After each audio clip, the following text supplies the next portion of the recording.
ఒక విషయం దయచేసి అందరు గమనించాలి. గౌరవ ముఖ్యమంత్రి గారైనా గౌరవ మంత్రివర్యులైనా యావత్ ప్రభుత్వం ఎప్పుడైనా సరే వాళ్ళ సెక్యూరిటీ అనేటటువంటిది పోలీస్ వాళ్ళు ఇంటెలిజెన్స్ వాళ్ళు చూసుకుంటారు. ఎవరు కూడా మాకు ఇన్ని కార్లు కావాలి ఇంత సెక్యూరిటీ ఉండాలని ప్రజాప్రతినిధులు కోరరు. సెక్యూరిటీ వాళ్ళు ఇంటెలిజెన్స్ వాళ్ళు చూసి సజెస్ట్ చేస్తారు.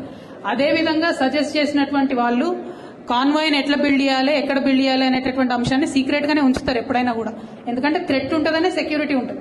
సో ఆటోమేటిక్ గా ఎక్కడో వాళ్ళు పెట్టి దానికి కావాల్సినటువంటి ఫెసిలిటీస్ అన్ని కూడా క్రియేట్ చేసినట్టున్నారు. అవసరమైనప్పుడు తెచ్చి వాడతారు.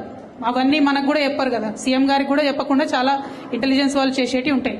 మరి ఇప్పుడున్నటువంటి సీఎం గారు ఏమన్నా ప్రత్యేకంగా కోరుతున్నారేమో నాకు తెలియదు. కానీ గత 10 ఏళ్లుగా మేము ఎప్పుడు కూడా ఇంత సెక్యూరిటీ ఉండాలి అంత సెక్యూరిటీ ఉండాలని కోరలేదు.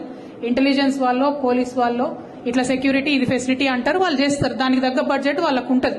దానిలో పెద్ద అంశం చేసి దాని మీద వెటకారంగా మాట్లాడటం, ఏదో సీక్రెట్ గా విజయవాడలో దాచుకున్నాం, అవి ఏడ తయారవుతుందో ఎవరికి తెలియదు, ఏడ దాచి పెడతారో ఎవరికి తెలియదు.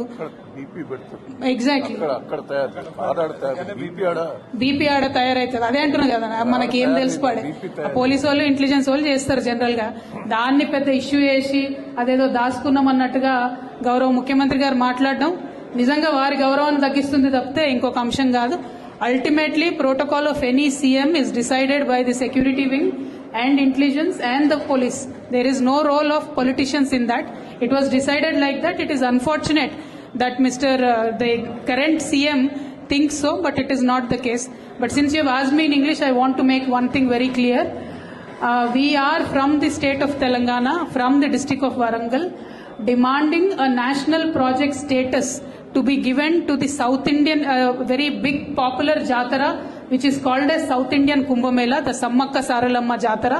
This is the highest conglomerate of tribal population of this country. This has to be respected. We earnestly request Honorable Prime Minister Garu to give the status of national festival to this Jatara, this tribal Jatara from Telangana.